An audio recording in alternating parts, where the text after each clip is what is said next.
राधे राधे सगळ्यांना. तर आषाढी एकादशीची सगळ्यांना हार्दिक हार्दिक शुभेच्छा.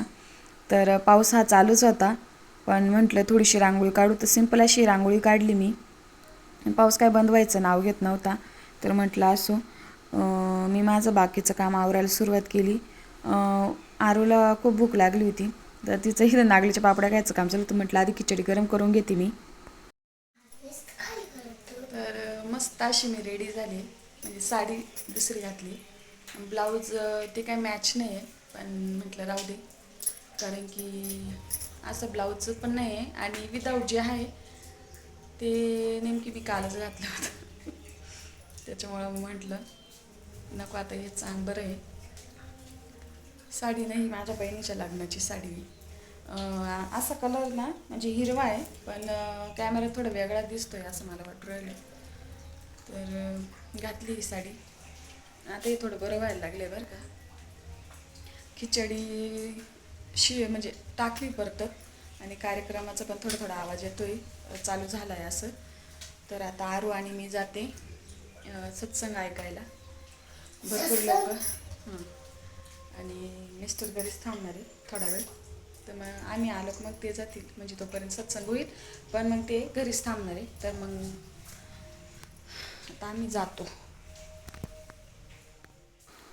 तरी आत्ता म्हणजे सत्संगाला सुरुवातच झाली होती, पण बघू शकता तुम्ही किती बाया आल्या त्याने. नंतर पण आम्ही असं किती वेळेस पुढं पुढं सरकलो, कारण की बाया येतच होत्या आणि नंतर पाऊस पण येतच होता. वारं पाऊस पण तिथं बसलो होतं आणि तिथं काही पाऊस बिऊस काहीच लागत नव्हता. तर सत्संग आवरलं होतं आणि नंतर प्रसादाचं टाईम. तर प्रसादाला पण खूप मोठी गर्दी झाली होती, तर मग आम्ही थोडं बाजूला उभं राहून बाकीच्या प्रसाद घेऊ दिला. नंतर 4 वाजता पालखी सोहळा राहतो.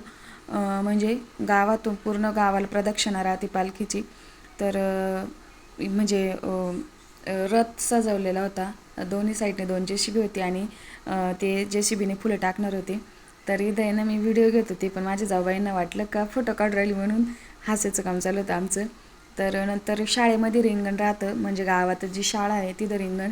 तर तिथं पण JCBने पालखीचं आणि रथाचं स्वागत केलं, म्हणजे फुल वर्षाव केला. आणि नंतर मग ट्रॅक्टर आणि ते मध्ये आलं. तिथं आहे ना म्हणजे रिंगण राहतं खूप मोठं, जसं म्हणजे पंढरपूरला जे वाखारी गाव आहे तिथं. गाव आहे का म्हणजे मला माहीत नाही, मी अजून गेलेली नाही. पण तिथं जसं रिंगण होतं ना तसंच तिथं रिंगण होतं. तर आजूबाजूने सगळे माणसं उभे राहतात आणि मध्यभागी पण, आणि परत मध्ये एक गोल राहतो तिथं रथ म्हणजे बैलगाडी, पुढं घोडा पण राहतो. आणि असं म्हणजे गोल रिंगण केलं जातं. लोक पताका घेऊन पण म्हणजे पळतात असं गोल. तर खूप गर्दी होती, त्याच्यामुळे आम्ही थोडं मागं उभं होतो. आणि बँडच्या गाड्या पण आलेल्या होत्या 2. तर लोक नाचत होते, काही बाया फुगड्या खेळत होत्या, आणि पाऊस पण असं रिमझिम रिमझिम पाऊस पण चालूच होता. तर आम्ही पण आनंद घेतो आणि तुम्ही पण आनंद घ्या. पुढं थोडं थोडं मी शूट केलं आहे, ते बी बघा. आणि व्हिडिओ कसा वाटतो ते नक्की कमेंट करून सांगा.